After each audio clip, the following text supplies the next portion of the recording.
नमस्कार दोस्तों, मैं आज एक बार फिर से आपके सामने रूबरू हुआ हूँ। और जैसे कि मैंने आपसे वादा किया था, करंट अफेयर और जीके के हमारे जो लेक्चर्स हैं उसमें जो नेक्स्ट टॉपिक मेरा होने वाला है वो महात्मा गांधी के ऊपर होने वाला है।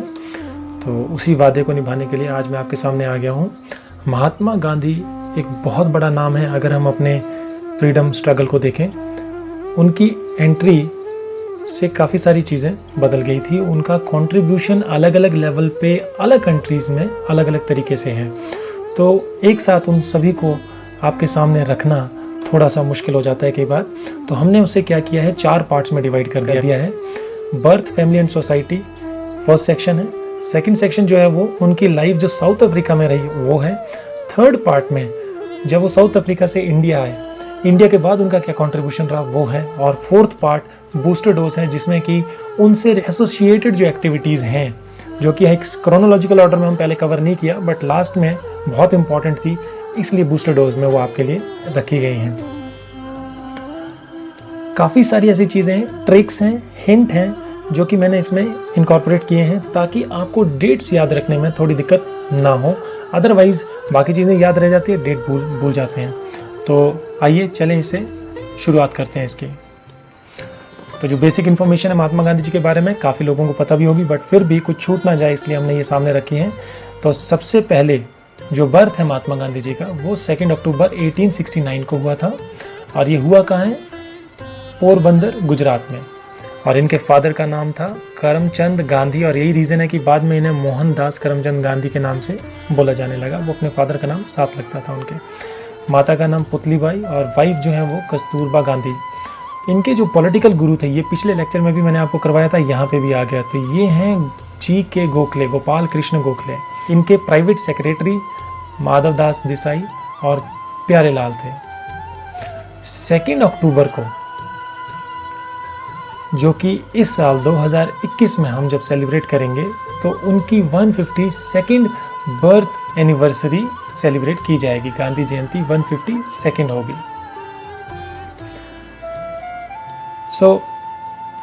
गांधी जी अपनी हायर स्टडीज़ के लिए इंग्लैंड गए थे जब वो 19 साल के थे, 1988 में।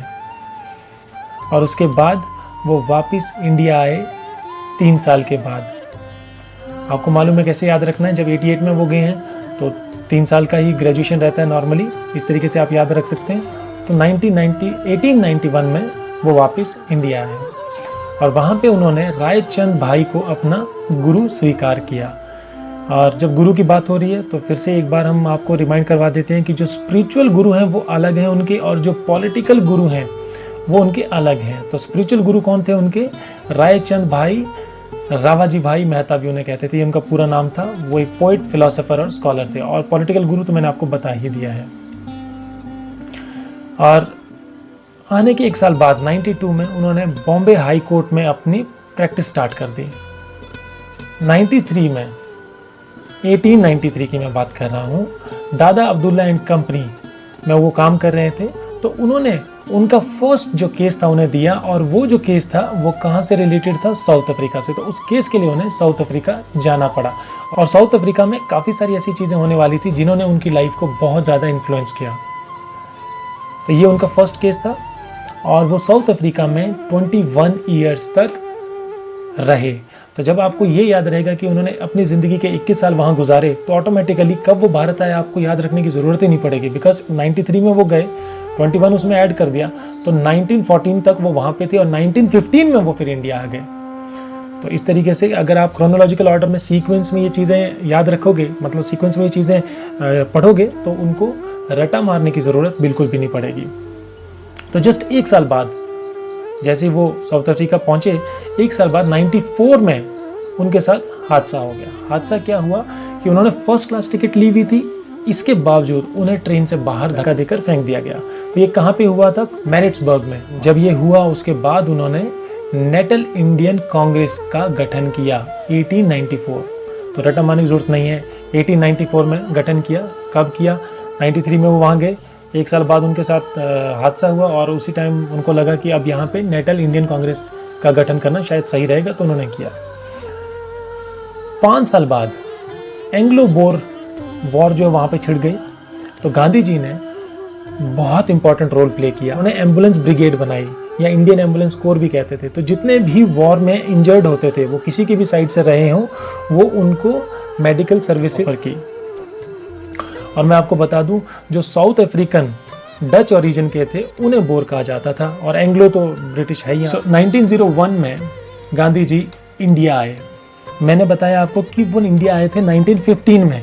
वो तो फुल फ्लेज्ड आए थे क्योंकि उसके बाद फिर वो इंडिया में ही रहे, पर बीच में भी उन्होंने एक चक्कर लगाया था 1901 में।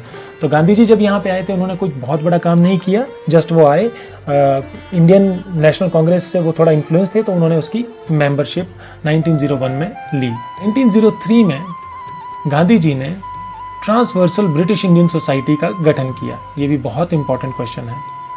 1904 में इंडियन ओपिनियन, ये वीकली न्यूज़पेपर है, तो क्वेश्चन किसी भी तरीके से आ जाता है। कई बार कहते हैं कि इंडियन ओपिनियन कब शुरू हुआ, तो आपको बताना पड़ेगा 1904। और कई बार ये पूछा जाता है कि वो क्या था, डेली न्यूज़पेपर था, वीकली था, मंथली था, क्या था, तो आपको बताना पड़ेगा कि वो वीकली न्यूज़पेपर था। और कई बार तो ये भी पूछा जाता है कि वो किस पर्टिकुलर लैंग्वेज में उन्होंने उसे पब्लिश किया। तो ऐसे काफ़ी अलग अलग क्वेश्चन है जो उसमें आते हैं।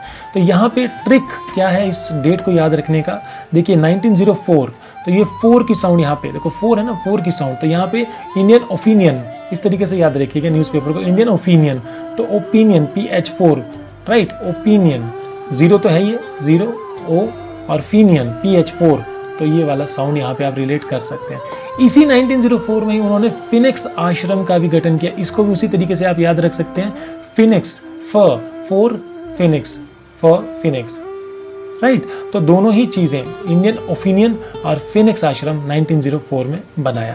पर याद रखिएगा कि जो इंडियन ओपिनियन न्यूज़पेपर था वो किस जगह से वो पब्लिश कर रहे थे, नेटल प्रोविंस से, जो कि साउथ अफ्रीका की प्रोविंस है। और जो फिनिक्स आश्रम है उन्होंने कहाँ बनाया, डरबन में। ये 1906 में उन्होंने किताब पढ़ी जो कि थी सिविल डिसोबीडियंस के ऊपर, और वो किसकी किताब थी, H.D. थोरो की।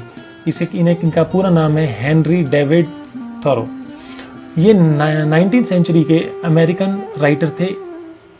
इनकी बुक से या इनके थॉट से अगर हम कहें, गांधी जी बहुत ज़्यादा प्रभावित हुए, और उन्होंने अपना पैसिव रेजिस्टेंस मूवमेंट जो था उसको सिविल रेजिस्टेंस मूवमेंट में कन्वर्ट कर दिया। और जो ये सिविल रेजिस्टेंस मूवमेंट है, इसे ही हम सत्याग्रह कहते हैं। और इन्हीं की बुक से टैक्स ना देने वाला जो कॉन्सेप्ट था वो महात्मा गांधी जी के माइंड में आया। तो 1907 में सत्याग्रह उन्होंने शुरू किया ताकि वो रजिस्टर ना करवाएं। तो इसी एक्ट के विरोध के चलते 1908 में गांधी जी को जेल जाना पड़ा, नेटल में। इसी बीच वो लंदन भी गए थे। तो जब वो लंदन से वापस आ रहे थे साउथ अफ्रीका, तो जिस शिप पे वो आ रहे थे उस शिप का नाम है SS इल्डोनन कैसल। तो उस ट्रैवल के दौरान उन्होंने एक बुक लिखी जिसका नाम था हिंद स्वराज और इंडियन होम रूल। ये बुक उन्होंने गुजराती में लिखी थी। ये बहुत इंपॉर्टेंट क्वेश्चन है, कई बार पूछा जाता है। एक और बुक है जो कि उन्होंने लिखी थी, वो उनकी आत्मकथा है, उनके जीवन के ऊपर है। उसे वो उन्होंने कहा माई एक्सपेरिमेंट विद ट्रुथ। ये भी गुजराती लैंग्वेज में लिखी गई थी, और ये ऑटोबायोग्राफी है। माई एक्सपेरिमेंट विद ट्रुथ वाली जो बुक है, इसको लिखने की जो इंस्पिरेशन है वो उन्हें स्वामी आनंद से मिली। और इसी बुक को, जो कि गुजराती में लिखी गई थी, महादेव देसाई ने इसे ट्रांसलेट किया इंग्लिश में इन 1940। तो ये भी बहुत इंपॉर्टेंट क्वेश्चन है।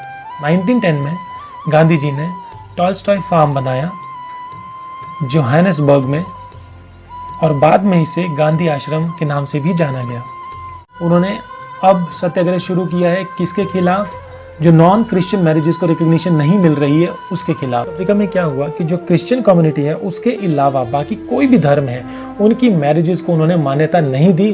1914 में गांधी जी को, जो उन्होंने अपनी एम्बुलेंस ब्रिगेड वगैरह बनाई थी और उससे जो उन्होंने वॉर जोन में जो लोगों की जो हेल्प की थी, उसके लिए उन्हें केसरे हिंद का टाइटल दिया गया। तो ये थी गांधी जी के जन्म से रिलेटेड इंफॉर्मेशन से लेकर उनका टोटल सफ़र जो कि साउथ अफ्रीका में पूरा हुआ 1914 तक। नेक्स्ट वीडियो में हम 1915 से जो इंडिया में उनका रोल रहा उसे और लास्ट में बूस्टर डोज को कवर करने वाले हैं। अगर आपको मेरी वीडियोस पसंद आ रही हैं और जो इसमें इंफॉर्मेशन मैं आपको दे रहा हूँ वो वैल्यूएबल लग रही हैं तो सब्सक्राइब ज़रूर कीजिएगा। धन्यवाद। जय हिंद, जय भारत।